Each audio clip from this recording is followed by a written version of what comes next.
It is 6:30 p.m. and I want to welcome everybody to the July 17th, 2023 Saline County Quorum Court meeting. Glenn, I'm going to ask you to lead us in prayer. And CJ, will you lead us in the pledge?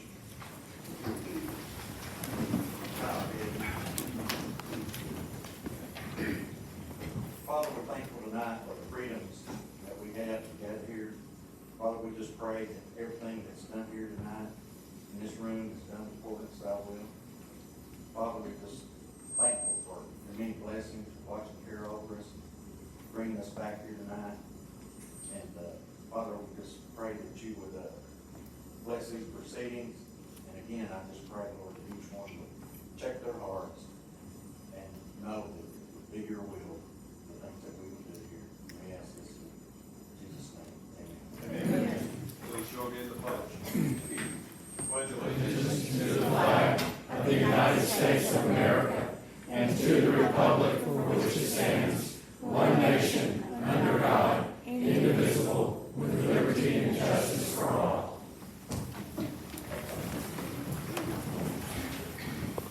Clerk, will you call roll, please? Bixby. Here. Hatcher. Here. Billingsley. Here. Howell. Here. Rude. Here. Bellinger. Here. Curtis. Here. Alvarez. Here. Engel. Here. Whitley. Here. Chisholm. Here. Walters. Heck. Here. 13 present. We've had time to review the minutes from our last meeting, so I'd entertain a motion to approve. Second. Motion by Al, second by Bellinger. Any discussion? All those in favor signify by saying aye. Aye. Any opposed? Reports and proclamations, we have none. Old business. We are here to hear the second reading of an ordinance.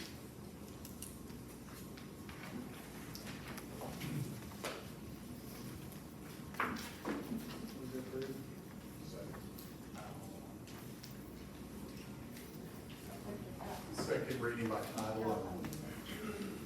Be enacted by the full court of Saline County, State of Arkansas, and orders to be entitled orders amending ordinance number 1978-1 to revise the obligation, duties, and powers of the administrative county library board for Saline County.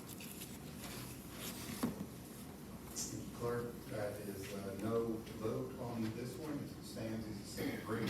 Ask some comments, please. Yes, recommend. Okay, yes, I'd like to just, I still have a concern that we are not fulfilling in this ordinance Arkansas Code, specifically for the library, 132402. That has to do with how the library board interacts with the county librarian, and that has been left out. When we took Article 5, and we took the line out about the library board shall have the power and duty to employ, remove all employees, fix and regulate, pay the salaries. You took that line out. So we have the library board out of there. We don't have anything saying that you have that responsibility now, but we don't, so we're looking at, I would say that, do we need to line, and I've worked this with Will Gruber, I would say, do we need a line like the Saline County Library Board will provide their recommendation to the Saline County judge for his or her consideration of undertaking employment, termination, or compensation actions regarding Saline County Library staff. That puts the library board back in their 13202-402 role. We put that one sentence back. So I throw that out for discussion. This is, kind of what I want to discuss it at a committee meeting, but so we need to discuss it here. That's kind of a question I have. Keith, does our ordinance have anything in there that references 13241? Does it? I'm asking the question. Well, it doesn't have that It does, specific. but it also quotes the administrative board code. And the administrative board code gives us the power to do this along with Amendment 55. In all of our ordinances that we put in place for road department, everything else, we do not specifically list the county judge as the person that has the power to hire and fire. The Constitution Amendment 55 does that. But This code, 13241, I've read it. And then I've also read the code that goes right before it. Or 1302, I've read the code that goes right before it. At the very end of the section, it says, in addition to library boards set up by this code right here, 13242, you can also have administrative boards set up by law, which cites 1414705. 1414705 is in our ordinance, and that's what I think we need to pass next month. But does, when you go back and look at Amendment 55, and specifically that's 1414110, that gives the judge, allows him to hire. The subsequent decision of Horton versus Taylor, which was the Searcy Road Department hire, gave him the ability, gave the judge the ability to fire. That's the legal precedent. The challenge comes into, that was road department employees. There was no road board set up by the Arkansas Constitution. So now you have a question of, the library is a unique situation within the county. So that's what my concern is, Josh, is that we are leaving something out. If we just put that one statement back in there, we've covered 13284. So, I truly believe it's not necessary.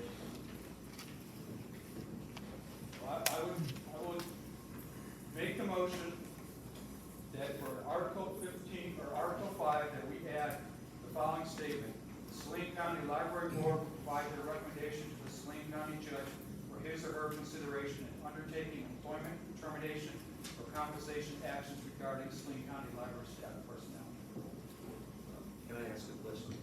Well, we have a motion, as stated by J.P. Keck.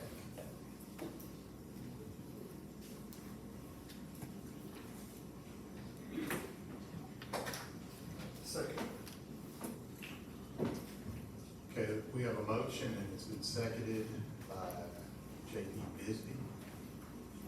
Discussion.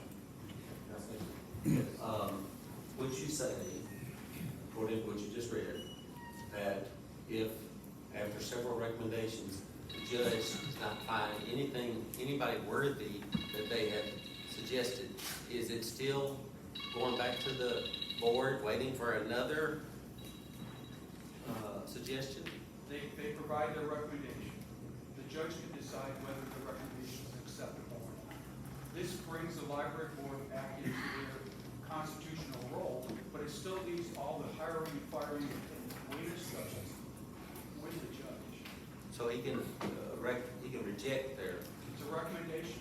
Just So like they they've made, and Pat, correct me wrong, the library board is making recommendations to fill that one empty seat, making recommendations to the judge. So Keith, would you recommend this is window dressing and no matter what, it's gonna fall on the judge? I would say that we have kept the library board in their proper position in the hiring, firing, and termination. It still allows him to be the ultimate responsible person. Under a statute that's not used to create this ordinance. That's what I feel like. It's not used to create this ordinance. This ordinance was created under this law in 1978. But the ordinance deals with everything you say in the ordinance goes to the normal, where there's no library board or some other board set up out there. That's what's in the process. So Keith, I have a question for you. So is this just adding another level of bureaucracy before it gets to the judge, because the judge has the final say? Well, Is that how, am I understanding it In reality, right? who's gonna make recommendations to the judge to hire and fire anyway? So it's gonna go to the judge automatically, so there's no need for it, correct? But who's gonna do that? Who's gonna, if you change out the library director, who's gonna make the recommendation to the judge for hire? Is he gonna do that all on his own? The new library director. So, I'm saying, you know, that gives their process. If you think that we hire the folks in the library board that will sit there and do all the research and do all the work, whether it's for the library director or for the library staff, because that's what Altman right now is, he has all the decision making on the staff. Question to Will. You thought you were gonna get out of here. Does the library board indeed have a constitutional role outside of what it has been assigned by the court of the county? I do not believe so. Thank you. Mr. Chairman, I move to call for the question. It's been a call for question. I want to explain something to you, that if this amendment is taken forward, please help me where I stumble over myself. It's a hostile amendment. It would bring this back to the first reading. First, we would need to vote on the amendment, and then we would need to vote again on the first reading of the new amended ordinance. I want to make sure that everybody understands what we're about to vote on. For clarification, you're saying we would have to take it back to? That's correct. First, to vote for the amendment, and if that passes, then the vote today is to vote to bring it back to the first reading, prior to the first reading. Then the amendment will be voted on at that first reading. I didn't know so we can't make changes to the ordinance as written. That's correct. Is that correct? That's my understanding. Yes. Okay. All those in favor of the amendment is voiced by JPK. You're right. Let's go roll call. It doesn't have to be a roll call. That's wrong. Not an amendment, does it? Not an amendment. Now, and we make a move to that. Let's do this first. All those in favor of the amendment is voiced by JPK. Signify by saying aye. Aye. All of those opposed. No. The amendment fails.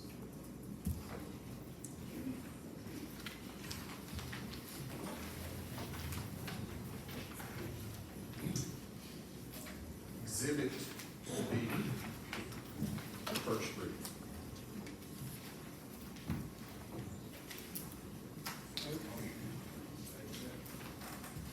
Bellinger. By title only.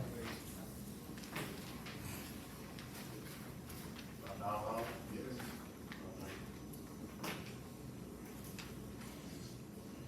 Be enacted by the full court of Saline County, State of Arkansas, North being entitled ordinance amending ordinance number 2004-34, letter of control. A motion by Bellinger, a second by Mr. Engel. It's read by title only for the first time. Exhibit C.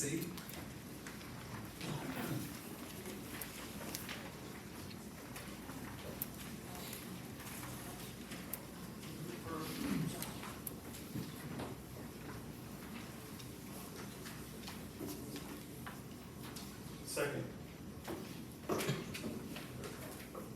We have a motion by Jack, second by Zimmerman.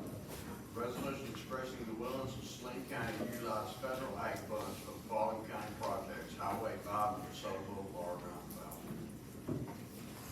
Any discussion? Judge? Go ahead, Bert.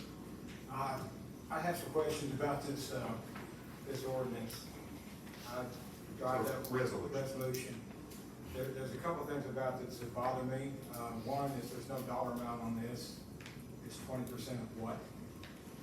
Two, is it actually necessary? I'm not against roundabouts. I think they're quite handy in certain situations, but this particular intersection is controlled right now by a stop sign. It works very, very well. And I take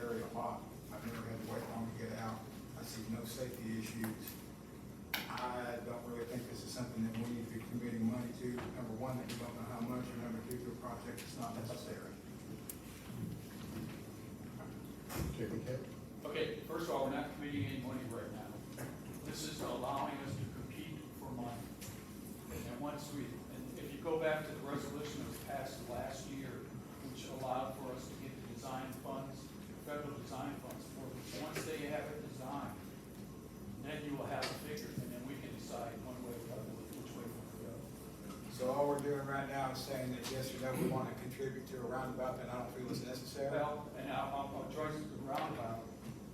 There is a intersection improvements are needed. And the discussion that had went on in the long term, because the judge and I talked about this today, I gave him the history. This has been a 3-year saga of intersection improvements at Highway 5 and 7. This has been worked with RDOT, with Metro Plan, to try to find a way to fund that aspect out there. I've used this as an example. You say there's not a problem there. But Wednesday, when I came up the intersection, there were 2 smashed cars in the middle of the intersection. There is a problem. We've had near fatalities. So, I mean, I understand, Rick, you come in there quite frequently. I come in there really frequently. Probably more than I do. Yeah, but still, yeah. and we're having a challenge with that population, and I'm the youngster in the population out there. But this is something that, it's not gonna happen overnight, but it's something that we've been working on for many years with the previous judge and the previous RDOT people, because we've been through so many. Then the other thing that I question is why would we be committing ton of funds to a state highway and a private road? Because the way that one of the RDOT's discussion items is, they're trying to get county participation with the federal thing, put all the pieces together. And I'll use as an example, Faulkner County does this very expertly, combining STEG funds with local funds and with state funds. They're doing it on Highway 64 and 65 right now as we speak. They put together and trying to gather funds from wherever we can. We in Saline County have not done as an effective job as Faulkner County does in capturing these federal dollars which are out there to be given. So I mean, this is all how we want to look at our dollars. There's $15 million a year that Metro Plan will distribute.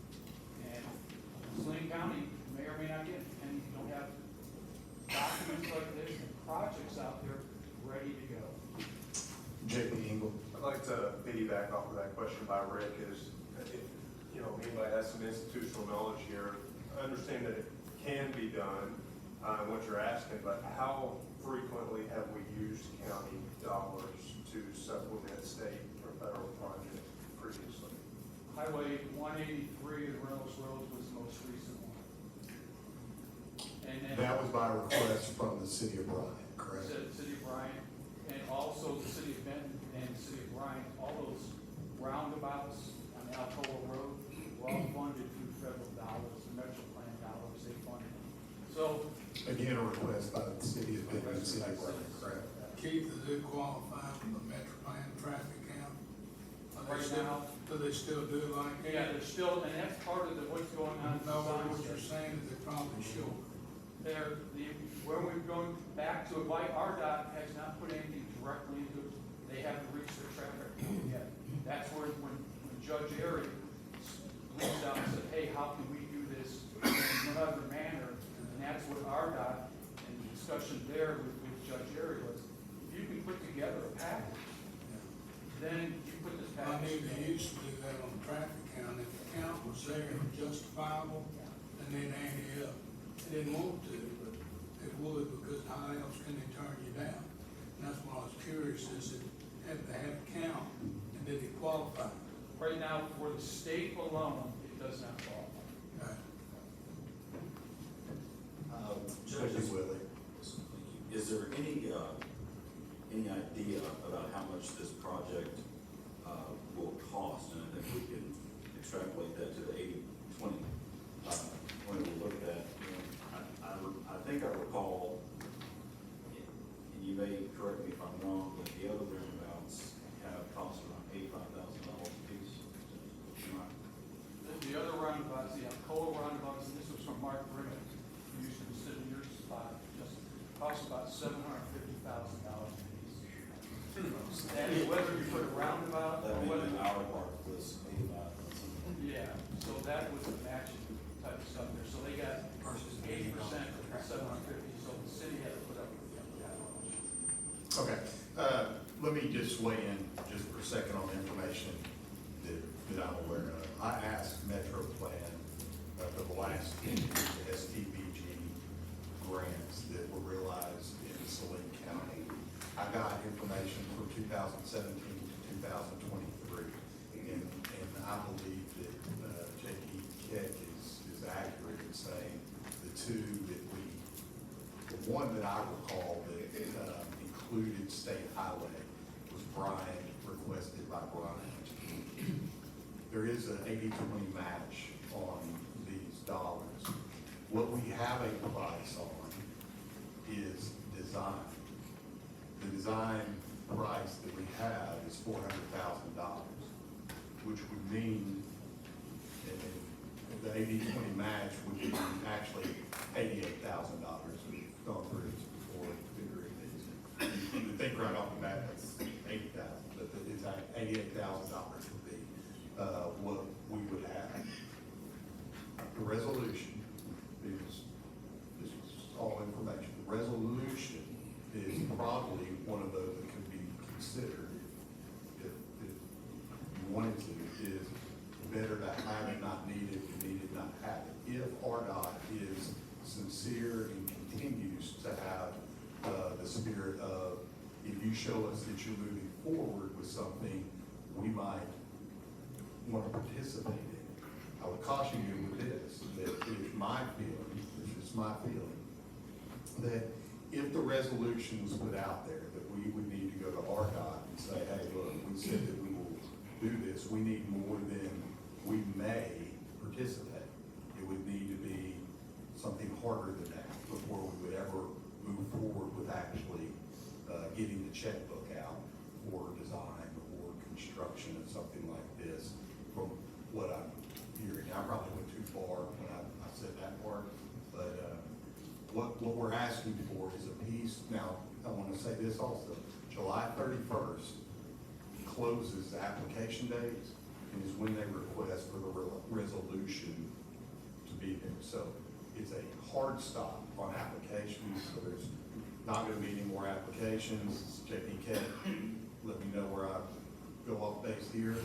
There is a pathway to get to the awarding of STBG grants, and that is to get in the tip, which we're gonna have a boatload of those next go round, and that's gonna be up to all of us, going to our areas and finding those areas where we need to have them in there for consideration. I can think of a handful already, a big handful. Judge, that's where, when I asked you guys about 3-4 months ago to work this, we didn't get any comments. And when the judge and I sat with RDOT and the local mayors, we didn't have anything else ready to go or ready out there. And the other, I hate to say it, the other counties know how to do, they've done a good job on this. And the focus we've had the last 3-4 years has been the Southwest Trail, and that's where we've been trying to focus all the money. And we haven't, there's other places out there. Would we be able to put a cap on the project, say we'll commit 20% up to a certain dollar amount? Yeah, this is not committing us to the project. This is committing us to being able to compete for the dollars. And that's the key, is once the price tag comes out, then you decide if you want to compete or not. I mean, there's enough other people competing for these dollars. This gives us at least a project in the hopper to compete. I mean, that's what Judge Airy did when he went for the design thing, at least put a project out there for Saline County. That garnered design dollars. If you would have put that in, those design dollars should have went someplace else. I mean, we need to kind of just think more than the Southwest Trail, but that was an important thing to this community for all those years. And now, what are these other pieces that we're not going to be able to do because we don't have the road budget? I mean, it's in our county road budget. How do we use a slice of that to leverage these federal dollars? And Chief, I agree with you on that. I totally agree with you on that when it comes to county roads. This is not a county road. We spend our dollars on county roads. Benton and Bryant have a large larger tax base, sales tax, if they take care of their roads, and if they have some extra they can put on state highways, they do that. But we have never, and from all I know, done any county tax dollars And that's where we're losing the. to a state highway. That's where we're losing to the Faulkner County and the Pulaski County up in Sherwood, because they're doing that. They're putting their dollars, their county dollars out there against state highways to get, they put their piece in, they get their 80% match from the federal dollars. I mean, I hate to say it's a game, Josh, but it's really a. I understand what you're saying, but you mentioned Highway 65. What county specifically put money in? Faulkner. Faulkner County, I've sat on metro plan now for 8 years. I've watched Faulkner County work some really, they had it, I mean, Judge Baker, he had his guys on, they worked some really good stuff.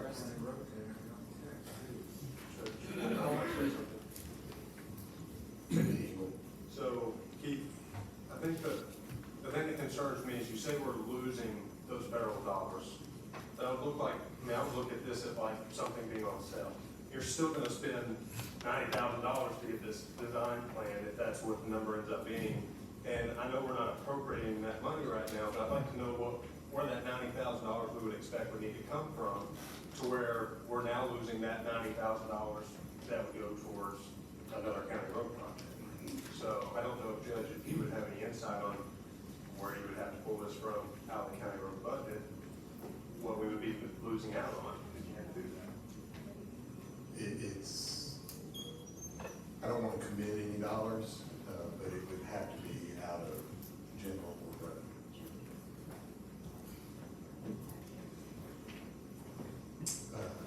I do know that in previous capacities that I've served in, that if we work together to support, and it moves us up the priority ladder. Now, I want to be clear when I understand this tonight, if this resolution passes, we are not committed to any funds. This is just to let other parties know that we're interested in hearing more information about what the design cost and the construction cost would be. Is that correct? This resolution would be non-binding, and then appropriation for dollars such as this would have to be appropriated by this group. Is that correct?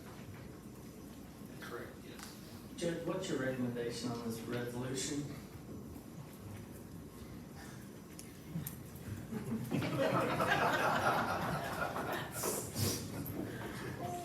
The fine people of Saline County always elect constituents that'll make the right decision. Leaders that'll make the right decision. You know, I think the last portion of this conversation is important. This is 100% non-binding. It must come back and dollars be appropriated by this group. And they darn well better be defensible that you say, this is what we're talking about. And so I would tend to be on the better to have it not needed and approve. I mean, we've had a 16-minute conversation here on this. And regardless, there's gonna be lessons that come out of it, that we have to get more aggressive, more coordinated, more focused on opportunities that we have to compete. But with this one, it's non-binding, and it's gotta come back here. So if we ever look and say, I wish we had the opportunity, and maybe our design changes, maybe the design absolutely changes from what one says makes sense to a different type of traffic control. That's out there also. There's been zero design so far. There's been a vision for something, and I think I would include everybody, including the people that live and travel that thoroughfare, on what their clear thoughts and spirit are for that area, and take it into consideration. You should be sorry to ask me to give a 7-minute answer on a pretty simple question. Judge, I may when are we gonna get our next update from ARPA? So I'd like, if we do vote to go forward with this, I would like to garner some more information regarding safety and traffic flow in that area. If we, vote tonight to go forward with at least exploration, I'd like to get more data. What do you want, Jim? I mean, I'll get with RDOT, I've been doing that for years, bringing RDOT guys here. Sure. I'll get the RDOT, get Tony Evans in to discuss this, just tell me, if we want to hold off like September or something.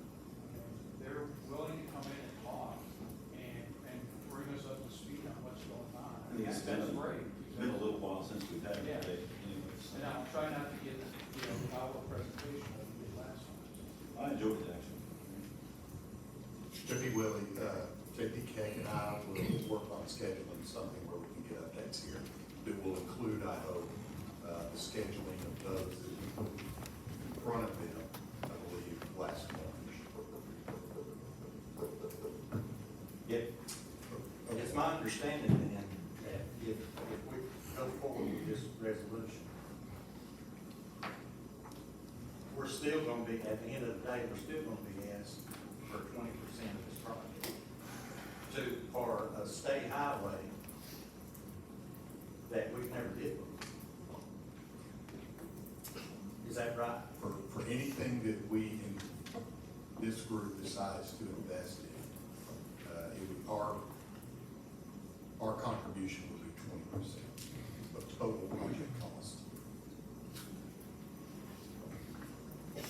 Anybody else have any comments?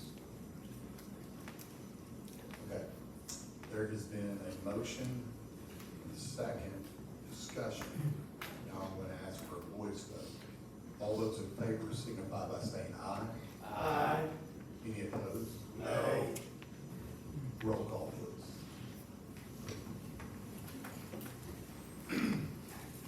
Patrick, Yes. Billingsley, Yes. Howell. Yes. Brew, Yes. Bellinger, No. Curtis, Yes. Alvarez, No. Engel, No. Whitley, No. Chisholm, No. Walters, Keck. Yes. That's 7-4. You missed me. Oh, I'm sorry, Mr. Bisbee. Yes. Have an 8-5 count, is that correct? That's correct. Resolution passes. Exhibit F.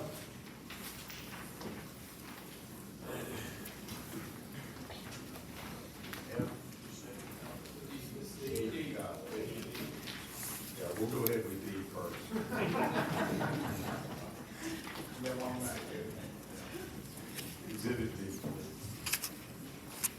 Move to approve by title only.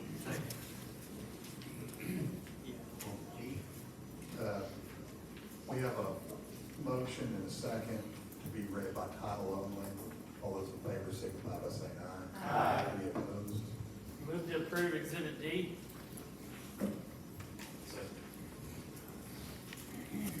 Exhibit E, correct? D is in dog. D. D is in dog.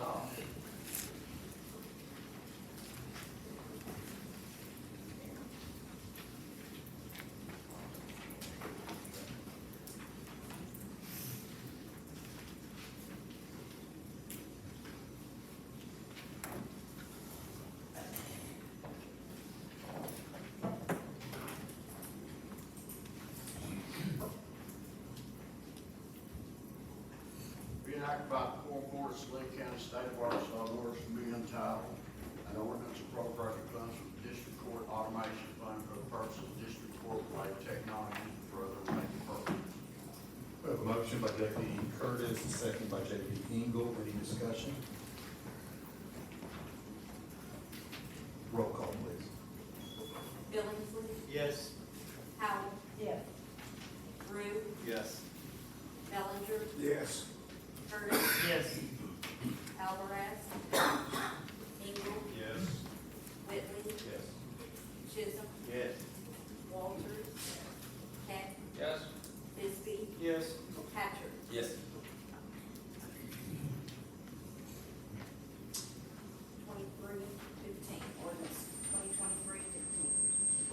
declaration ordinance and passes on first reading. Exhibit E. A resolution appointing Steve Cox and Salt Mines American, Jeremy Cox and Randy Burke in Saline County, Arkansas. We have a motion by Billingsley and a second by Howell. All those in favor signify by saying aye. Aye. Any opposed? Exhibit F. Exhibit Frank.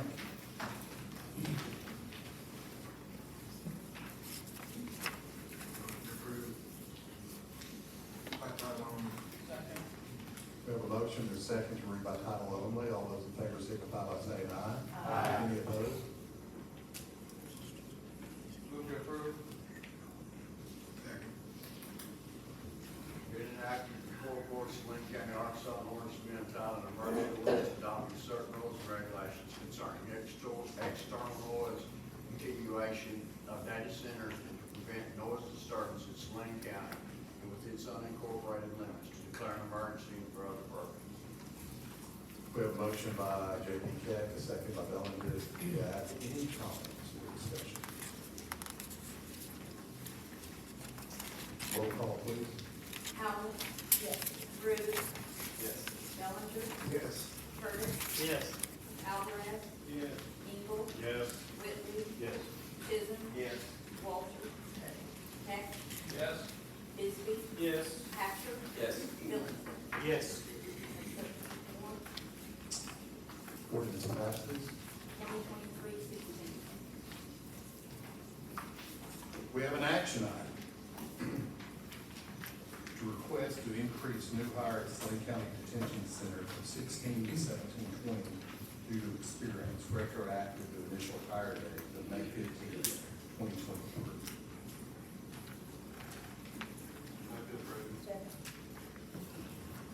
A motion by Billingsley, a second by Howell. All those in favor signify by saying aye. Aye. Any opposed?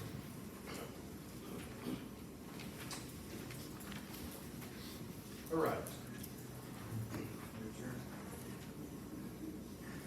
I'm gonna go out of order here, and I'm gonna have a little discussion. Many people may have noticed over the last 2.5 weeks that there's been, since July 3rd, however long that is, there's been a film crew from PBS on the ground, will continue to be in downtown Benton and around Benton. They chose us, as well they should have, to show off this beautiful courthouse. This is for K through second grade. The PBS TV series will air, I don't know even. They've completed their filming of the courthouse. That we're also grateful for. And have moved down the road, I believe, to the Burger Shack. So if you have lunch plans for tomorrow at the Burger Shack, I would make plans somewhere else is there closed this week. Also, tomorrow, pretty excited, I'm gonna have Trevor Alliance actually tell you more information, but there will be a meeting tomorrow at the Career Technical Education Campus with many leaders throughout the county and the state to talk about broadband initiatives specific to Saline County.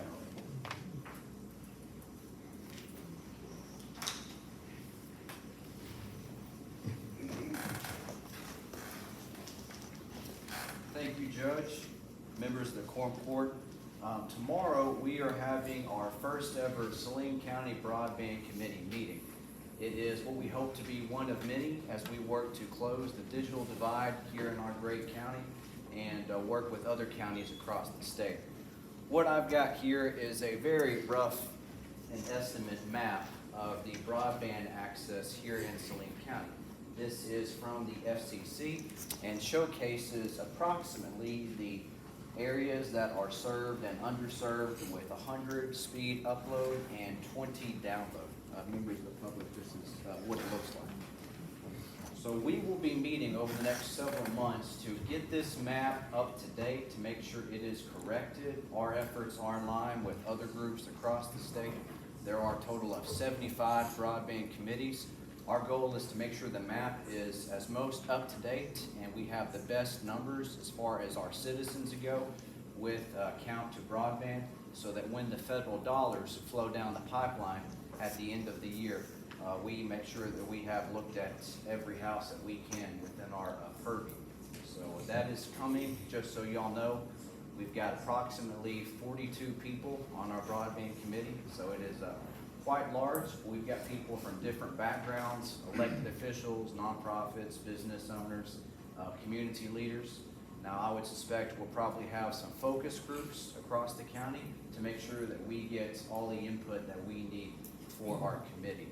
Because nobody cares more about broadband than us. As we grow, as we seek to be top tier in the community, we need to make sure this is on the forefront of what we do.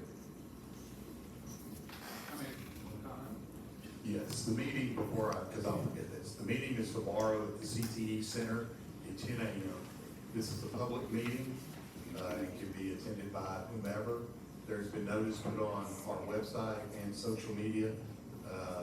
So please invite whoever. Feel free to attend. JPK. Hold that back up, Trevor, for the JPs.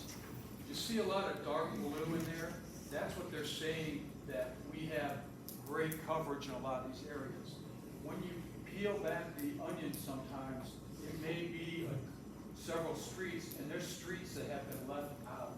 So as Trevor leads this group through here, it's gonna be important that you talk it up within your districts too, to get people out there, what is the true broadband? There's people out there running 1 gig, and there's people out there running less than 25 free now.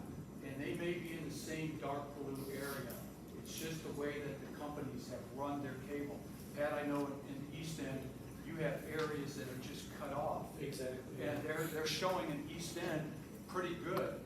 And there's areas cut off, because no Representative Mayberry brought it up at the previous meeting. And that's what, Barbara, you have in your district. There's some areas they're saying are super, but they're not.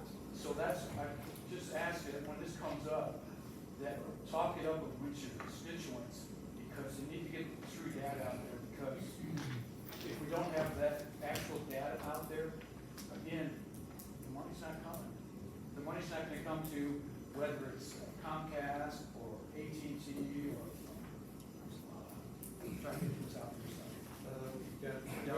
Fidelity. They're not gonna be able to compete to get this money, because it's gonna show that the money needs to go other places. So this is some big bucks. Judge and I were the broadband officers. So the pillars of this move forward is accessibility, affordability, and education for users. And so it's a 42-member subcommittee. I was making fun of a committee that had 38 people in it, and shame on me.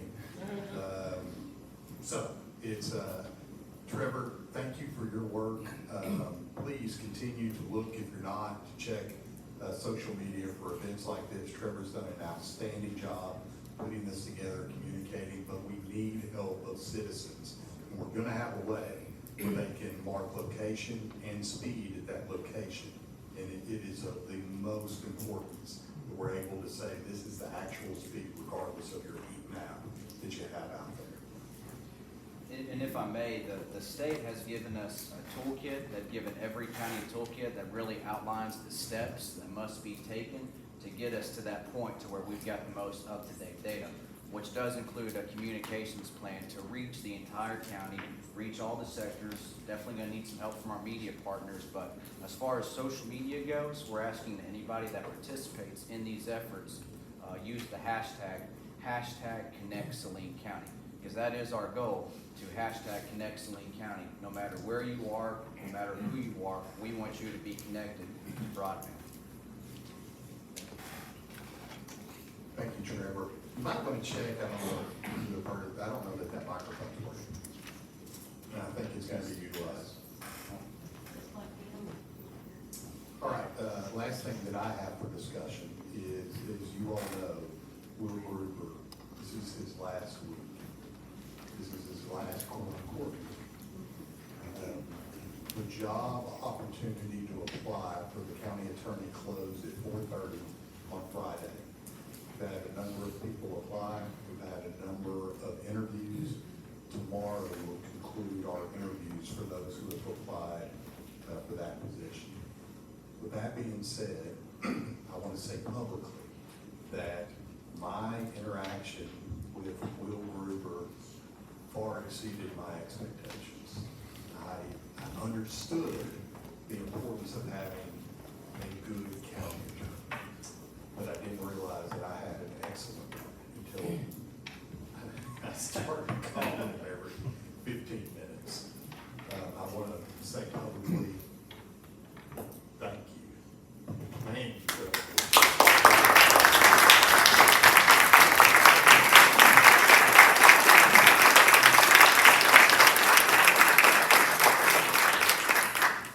Will embodies integrity, level-headedness, and he's smart. And he's smart to take the opportunity that was placed in front of him. And I look forward to continuing to lean on Will for institutional knowledge and whoever's placed in the county attorney position, and seeing how he flourishes at the new position. Now, this is my last directed at a court meeting of my county attorney. Would you guys say something? All right, go there.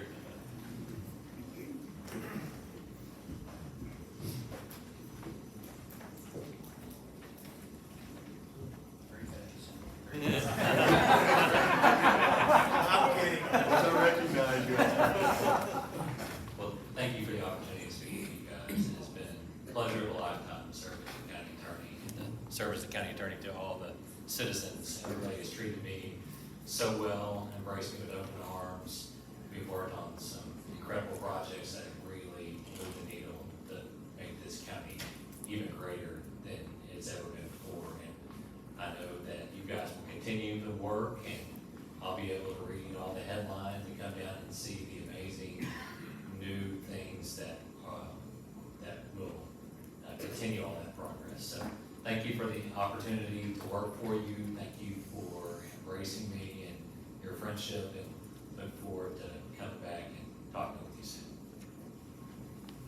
Thank you, Will.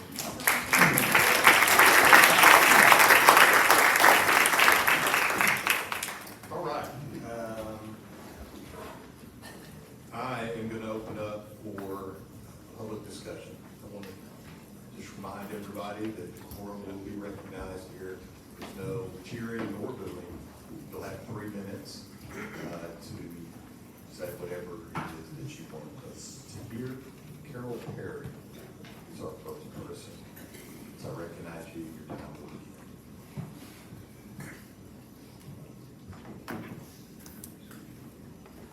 Thank you. My name is Carol Perry. I am a lifetime educator. I taught English for 25 years. I was a school administrator for 10. Actually, 2 of my former students, Carlton and Karen, are here, and I'm glad they look so youthful. But there's one thing I do know about education, as an English teacher especially, is that if children learn to read, they're going to be successful. If they learn to love to read, they're going to achieve whatever potential that they have. Over the course of the last several Saturdays, I've had, and I'm in and out of the library all the time. My husband and I both are big readers, but I have had an opportunity to observe the people who come in our library. I have seen old people like me. I have seen young parents with their children. I have seen grandparents bringing in their children. I have seen young adults. The one thing I have never seen is anybody under the age of 16 who comes in without a parent. Now, these are parents who want their children to read. They're exercising their parental rights for their children to check out books. They are exercising their parental responsibility to make sure that they supervise what books they read. That's not my place. And you can tell that the kids that walk out of that building love their books. They're hugging them to their chest. And they are there on a regular basis. Now, I have not been involved in any of these meetings about the library, but I have read all the verbiage, and in my mind, none of this is about kids. It's all about politics. The politics in our country is so toxic that nothing gets done, and that's on both sides of the aisle. I hate to see that happen to Saline County. I want to be able to say that in my county, people can come to the table with different ideas. They can come to find solutions to real problems. Thank you. Thank you, Ms. Berry. Next, we have Tom Hanson. And I will raise my hand when you have 30 seconds left in hopes that you know where you are. Okay. Yes, I am Tom Hanson, and I'm going to start with here from Pearls Before Swine from Saturday's Saline Courier. And it says, "Oh, great wise ass, give me advice for how to navigate life. Don't cause problems where there aren't any." And think about that. The ordinance passed in 1978 has been in place for 45 years and has not been a problem. The libraries provide excellent programs 7 days a week for all citizens of Saline County and are run by dedicated employees and board.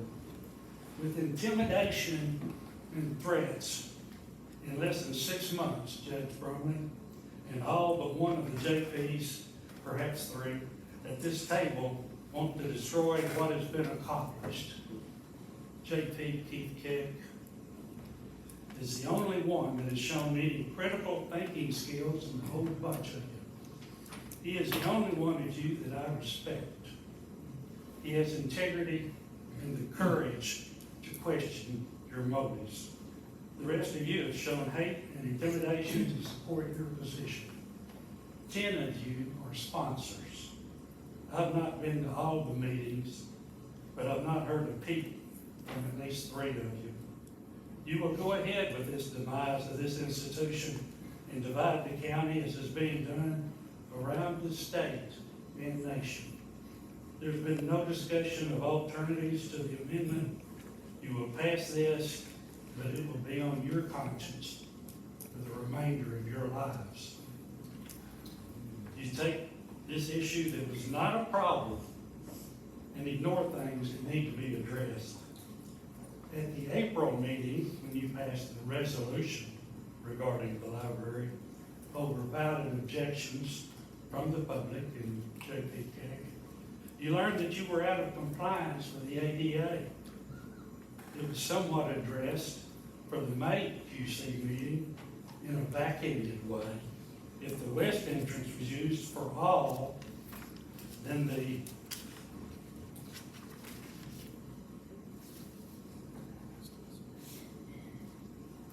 disabled would be included with everyone else.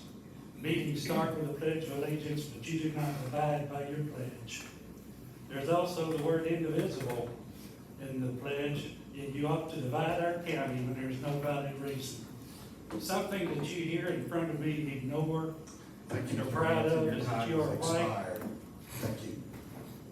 Next, we have Nettie Van.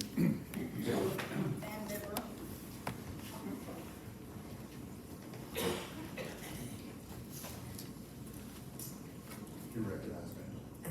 Can you hear me? Yes, ma'am. I want to make sure that I'm heard. My name is Betty Van Duber. My age is 89 years old. I just had a birthday. My message is, I love everybody in here. God loves everybody in here. Our Father in heaven loves everybody in here. Saints, sinners, disciples, and prayer warriors.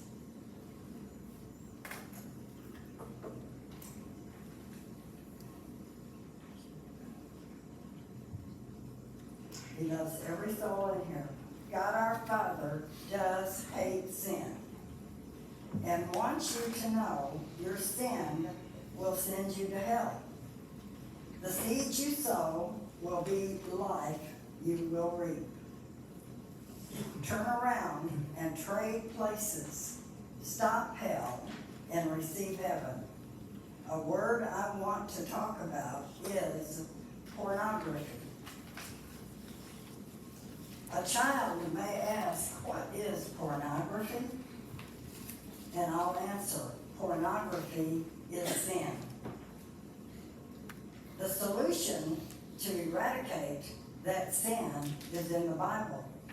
It's in Colossians 3, chapter 3, verse 5. Mortify, stop, destroy your members used to commit that sin. Your mouth, your tongue, your eyes, your ears, your hands, your arms, legs, which are upon this earth. Fornication, uncleanness, inordinate, unnatural affection, evil concupiscence, desire, and covetousness, which is idolatry. If you do these sins with your body and refuse to stop and turn away from them, you will receive the wrath of God upon yourself. This is your choice. You have to make it. This is a warning to you and a solution. The solution, if you choose to stop these sins in your body, you can live the Colossians life.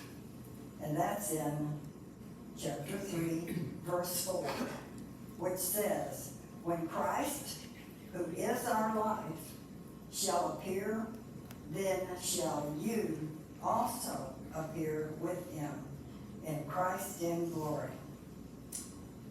That's honor.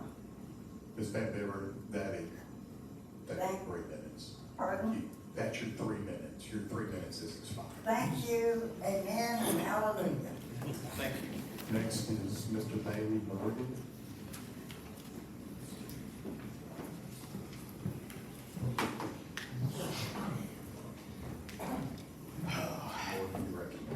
Thank you. I'm probably going to be a little more brief and quieter than I usually am. Hope you all are doing well tonight. Just going to run through. I don't think I'm changing many minds here. I think generally we all know how we feel back there, back here. So instead, I'm just going to go through some things that I guess for the people here in the crowd and the people at home. In a press conference given in June, Judge Roman claimed to have investigated the library, inspected, I don't remember the exact word, and to have made a list of requests. When requested to provide me with this list via the Freedom of Information Act, he could not do so after he was asked 3 times. Claimed to have read All Boys Aren't Blue, submitted a reconsideration request to the library for it, but states in his reconsideration request that he did not read the book and instead used online reviews. Has claimed multiple times in public that this is about sexual content in children's books and has nothing to do with race and sexual orientation, yet written in plain text in his reconsideration request states his concerns about profanity, drinking, racism, and he claims he interprets the novel as having themes of critical race theory and sexual orientation. I asked several questions regarding his position on that reconsideration request, if he still holds those, that perception of why the book is inappropriate. He did not respond to that question, nor to my request to please speak out against harassment of library employees. Speaking of harassment of library employees, in a text exchange between JP Jim Whitley and JP Everett Hatcher, Jim Whitley refers to Library Director Patty Hector as a mentally unstable individual who has persecutorial personality disorder and as someone who is, and I quote, quite possibly schizoaffective. Thank you all for your time tonight. Thank you, Mr. Bailey. Zach Ackley.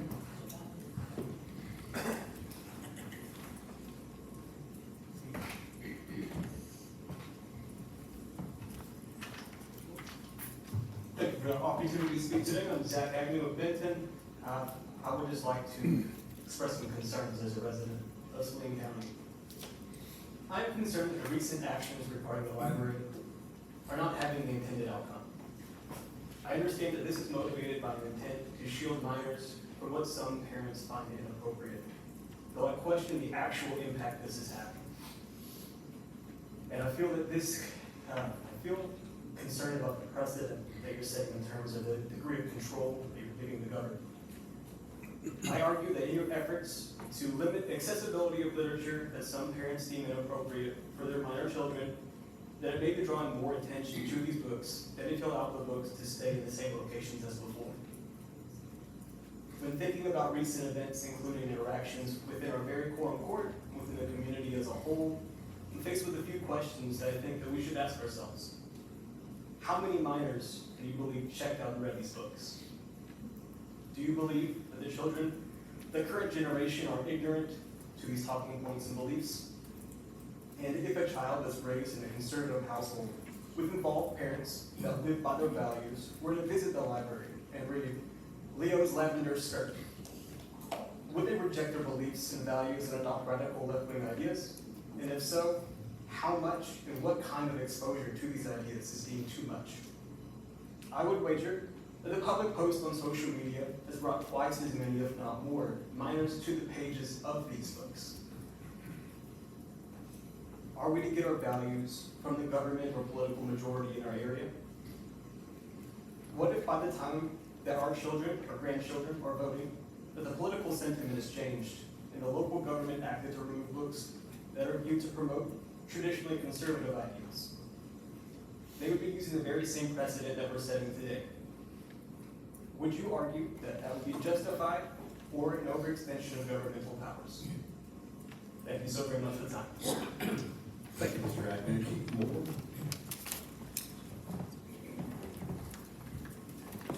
Recognize Mr. Moore. Thank you. How you doing? My name's Steve Moore. My wife and I are from Myrtle Beach, South Carolina. We're closing on a house here later this month.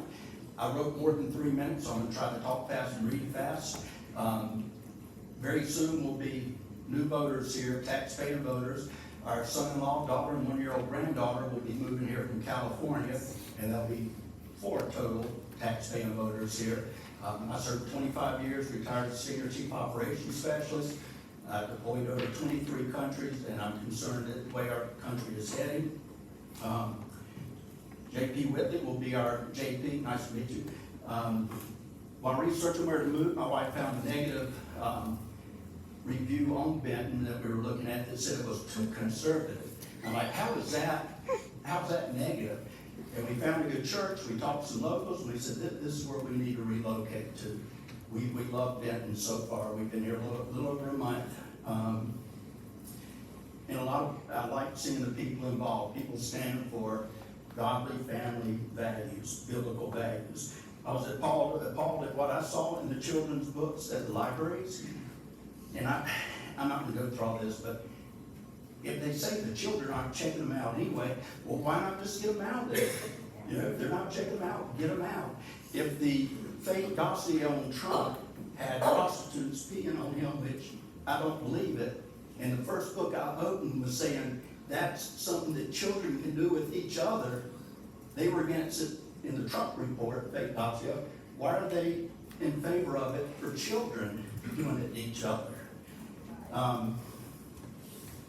You know, the same people that are supporting these books like to compare it to the Bible and say, well, the Bible has murder and sex and all this, we need to remove it. Well, the Bible is not an instruction manual, illustrated instruction manual for children to see how to do this. The Bible is given a warning against all of this and consequences for it. It refers to it as sin, and I think I'm getting close to my time, so I'm going to skip down. Jesus said in Luke 17:2, it were better for him that a millstone were hung about his neck and he's cast into the sea than he should offend one of these little ones. The Greek word there is scandalizo, scandal, scandalize. And it means, part of the meaning is to entrap, to trip up, to entice to sin. That's what they're trying to do to these children, entice them into their perverted lifestyles. And the Bible says in Romans 1:28 that they've been given over to a reprobate mind. These reprobates and the books need to be put out of the library. Thank you. Mr. Moore, thank you. Ms. Cindy Bowden.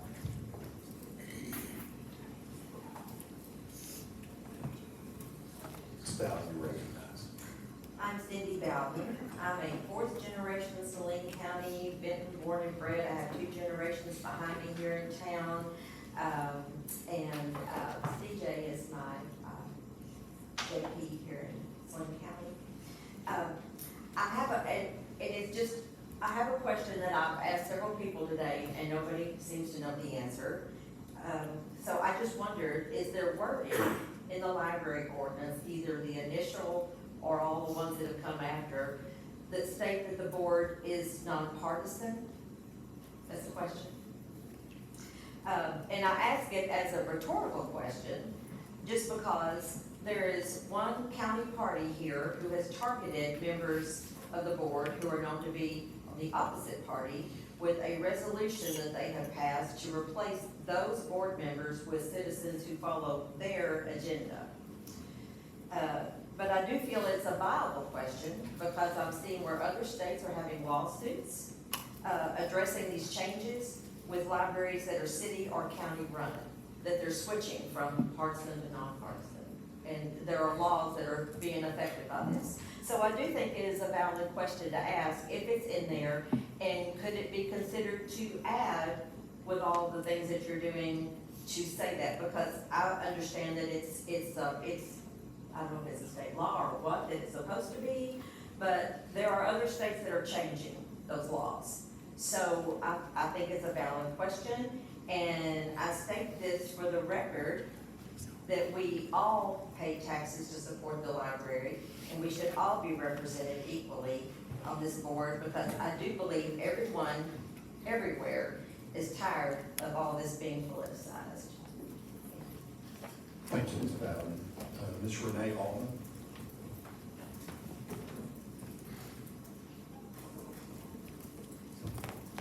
Ms. Allman, you're recognized. Thank you.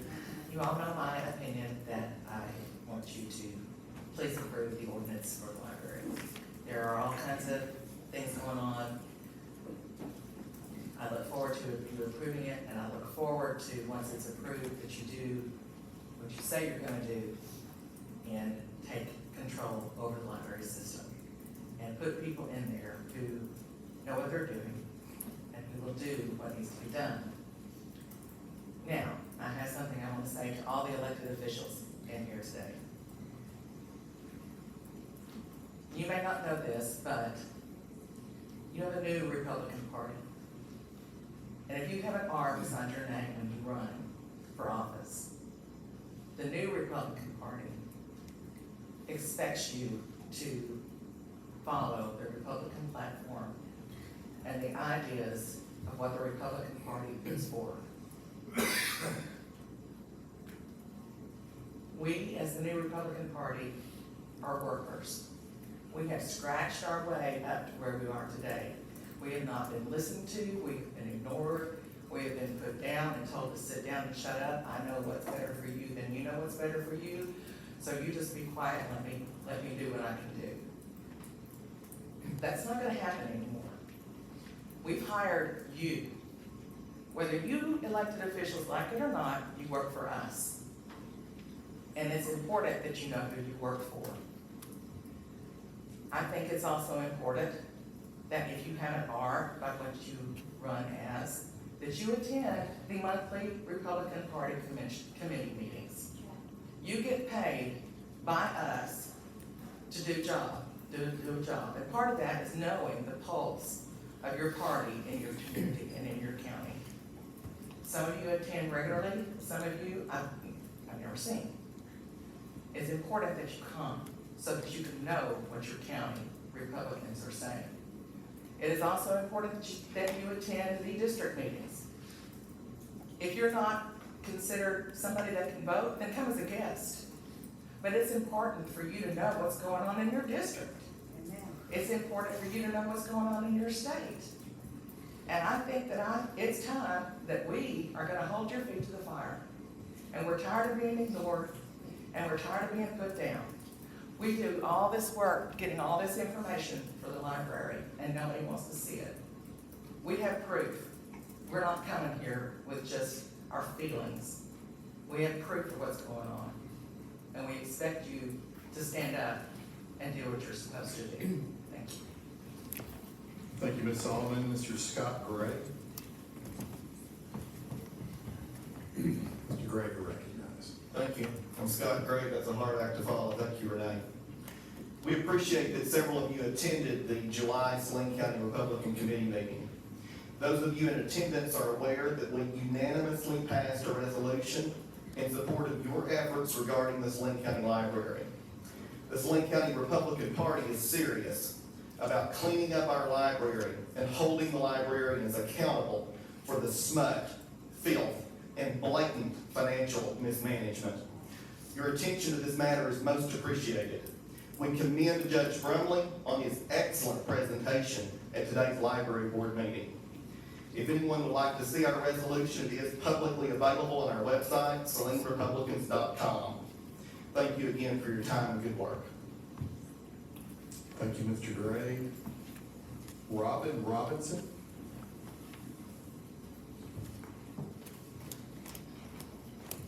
Ms. Robinson, you're recognized.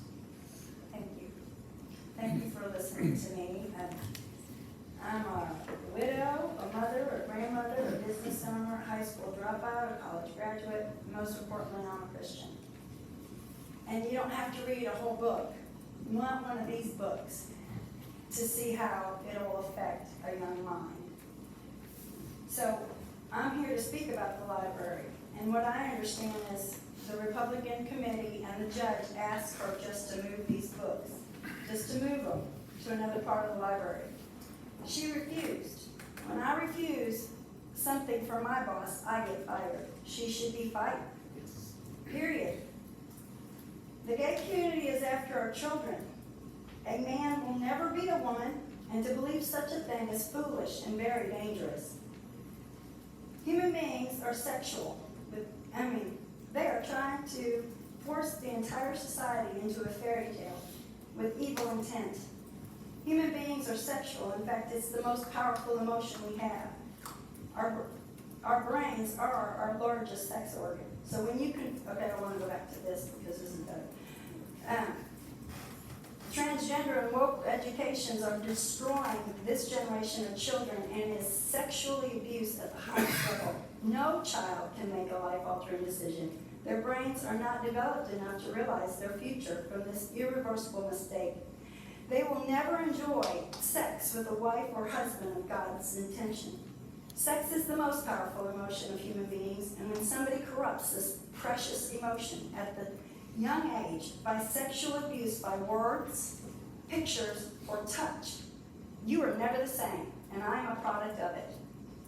Man will never be a woman, and it's arrogant and foolish to believe such things. This is not homophobic. It is reality. We live in reality. This is wood. You have no right to force our society to enter this fairy tale imaginary world that the LGBTQACT have. We have freedom of speech in America, and you cannot tell me to call it he, she. These books are so offensive, and they say we have to read the entire thing to get the point. If any of you are courageous enough to read the whole thing, far be it. I don't have to know that this is very wrong, and you all have jobs to protect us, the community that we live in. And they are bullies. They're bullies, and they'll ruin your businesses, and they'll do all this. But we have rights too, and ours are getting trampled on. And I have 9 grandbabies. I'm protecting my babies, and y'all should too. This is very wrong. And we shouldn't have to be political about it, to know that it's wrong. Thank you for your time. Thank you, Ms. Robinson. Regina Beck.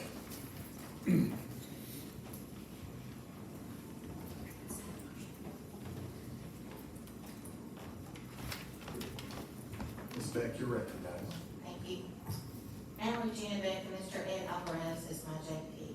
First of all, I would like to thank the court for the due diligence regarding the library issue. I agree with the court that the books that are inappropriate for children should be moved to a different location in the library.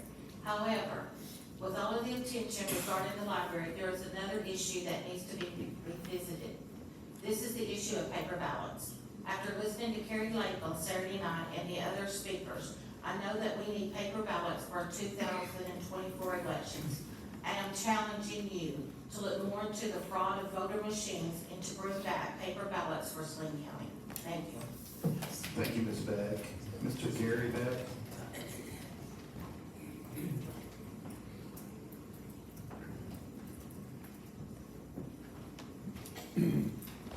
Mr. Beck, you'll conclude our speakers for the night. You're recognized. Thank you.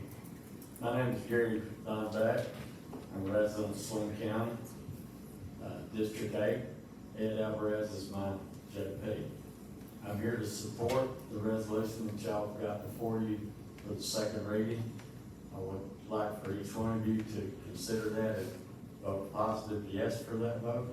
We thank you for all your work that you've been doing. We pray for you.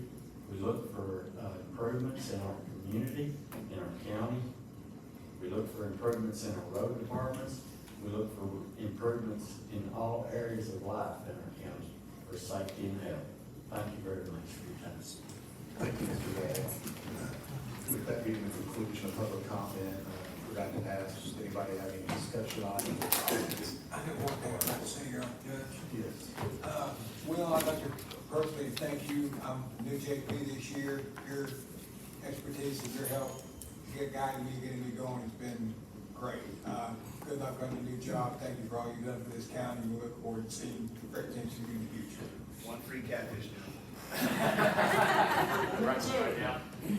I want to say one too, because I've called you many times on the cell phone and work phone and asked many opinions and quickly got it done.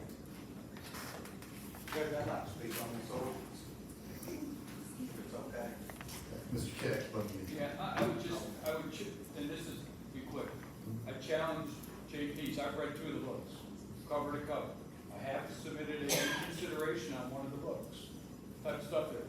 But I challenge other JPs to go look at the books and the whole thing, because yes, there's some challenging issues out there, but work the process, the judges work the process, trying to work the process. My intent is to work the reconsideration process too. But if you don't go out there and look at the books, more than just the cover or flipping through them, some of them may or may not meet the criteria for reconsideration, legal criteria. So, and I got off your list, Clint, so the list you sent, I read 2 of the books. Clint. I'd just like to say, I am a God-fearing Republican. I am a conservative. I'm not ashamed of that. But I don't hate anybody that spoke in here. I've been told that we've been called haters, we've been called corrupt, we've been compared to the Nazi Party, all because we want to move the book. And there is something wrong with these books. There's been several stand up and say there's nothing wrong with these books. It's funny to me that nobody can print any of this in one of the newspapers. They won't put it on TV. Why? And I hate to sound redundant, Judge, but I've said this time and time again. They've got R-rated movies, PG-13 movies. You can't get a tattoo to your 18-year-old. Why is that? Protect the children. Protect the children. That's why. And I would be ashamed to stand up here and say that there's nothing wrong with these books. I've got 9 grandchildren. And if somebody wants to read those books, hey, you know what? I don't hate the library. I think the library does a great work. But why does it need to have this kind of content, sexual content for the children? I don't understand that. We've got laws all over this state. To me, the law stands behind us on these books moved. Why is the library at the threshold of the library Why does it have, why is it okay for them to have this kind of content when a child can't go out here and buy a Hustler magazine? I don't understand that. Clem, I got a couple of things to say as well. This body right here can only control what this body does. We had a debate on an amendment tonight. We debated that with the quorum. I have no ill will towards Keith Keck. I've known him for a long, long time. I don't question his intent. I don't question his morals. He's a fine human being, and I respect him, serving on him. But I'm sick and tired of the threats and the name-calling, questioning our courage, our integrity, my morals. I don't question any of y'all's morals or integrity. And I'm sick and tired of it. And we may need to change the rules that reflects the law when we allow public comment. Because name-calling, if you do that stuff in the legislature and Congress, you're getting thrown out of committee rooms. That is inappropriate and should not happen at this quorum court meeting, because we have been nothing but respectful to each other and have great decorum. Thank you, J.P. Curtis. J.P. Whitley. On another note, I would just like to say publicly, Will Gruber, as the #1 offender for just keeping you on your toes in court meetings and asking you questions from outfield. I really appreciate you, and you've done a great job.